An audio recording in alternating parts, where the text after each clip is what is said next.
Pernahkah anda terfikir kalau bukan kerana Tunku Abdul Rahman, Bandar Jakarta mungkin sudah menjadi padang jarak padan terkukuh, dibom nuklear oleh British?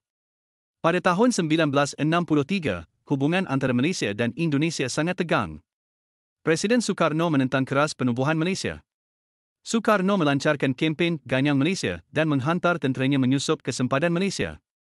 British yang ketika itu masih mempertahankan Malaysia, mula bimbang. Mereka menganggap Indonesia ancaman yang serius. Pada satu ketika, pihak tentera British mempertimbangkan pilihan terakhir menjatuhkan bom nuklear ke atas Jakarta sebagai amaran. Tetapi Tunku Abdul Rahman menentang keras idea itu.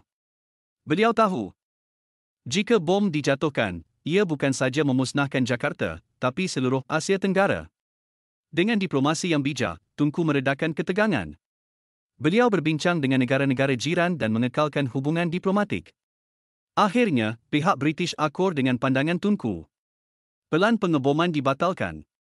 Dunia diselamatkan daripada satu lagi bencana nuklear. Bayangkan jika Tunku Abdul Rahman tidak bersuara, mungkin hari ini, Jakarta tinggal sejarah seperti Hiroshima dan Nagasaki. Ramai yang tak tahu, Tunku bukan sekadar bapa kemerdekaan, tapi juga penyelamat rantau ini daripada bencana nuklear. Sejarah sering menyimpan rahsia besar. Dan kali ini, rahsia itu menyelamatkan berjuta nyawa.